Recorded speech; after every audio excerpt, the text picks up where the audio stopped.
Magandang araw, kaibigan.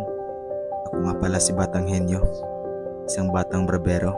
Pangarap kong yumaman, kaya ko to ginagawa. Kaya tara, samahan niyo ako. Ito nga pala si Lolo, tuting kung tawagin dito sa amin. Kaya't heto't ginupitan natin at papugiin. Malapit na kasi ang kanyang kaarawan, kaya't ating gugupitan upang maging pugi looks naman siyang tignan sa kanyang araw na kapanganakan. At upang siya na rin ay sasagutin ng kanyang nililigawan. Iyon no? Baka si Lolo Tuting yan. Sa mga nagtatanong kung ilang taon na si Lolo, siya nga pala ay magto 2 years old pa lang. Alam kong nahalata nyo naman sa kanyang ngipin na nag-iisa pa lang. Joke lang po. 82 years old na nga pala to si Lolo, di lang halata. Siya na nga lang pala yung nag-iisang Lolo natin. Kaya mahal na mahal ko talaga ito. Kahit medyo pasaway minsan, ito nga lang pala ang maialay ko sa Lolo. Sana ay maging masaya ka rito. Hehe. Kung hindi ka sasaya dito sa gupit ko, hindi na kita gugupitan.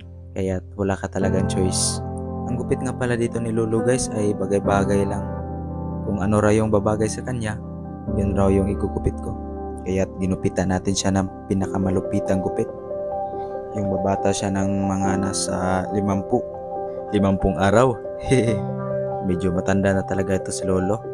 Kasi sa tuwing kami ay nag-uusap, ay parang nalilimutan niya yung kanyang mga sinasabi.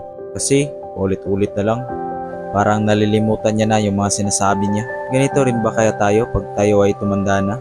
Kaya nag-curious ako, tinanong ko si Lolo, Lo, ano yung mga nararamdaman mo ngayong tumanda ka na? Ngayong may edad ka na? Sabi niya, wala naman.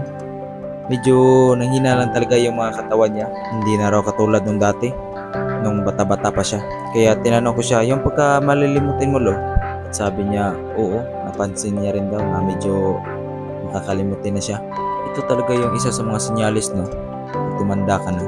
Yung tipong nakakalimot ka na sa mga bagay-bagay. At ang pinakamahirap pa dyan, yung nakakalimutan mo na yung sarili mo, pati pamilya mo. Ito talaga yung isa sa pinakamahirap na mangyari pag tumanda ka na. Pero goods lang yan, as long as nakakasama mo pa yung pamilya mo.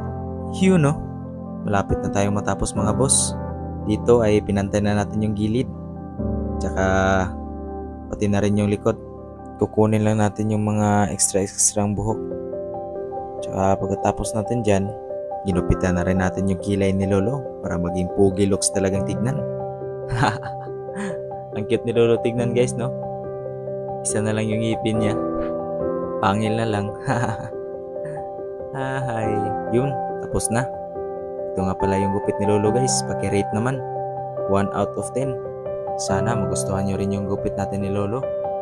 Maraming salamat sa panonood guys, sa walang sawang suporta. Thank you so much. God bless you. Mwah!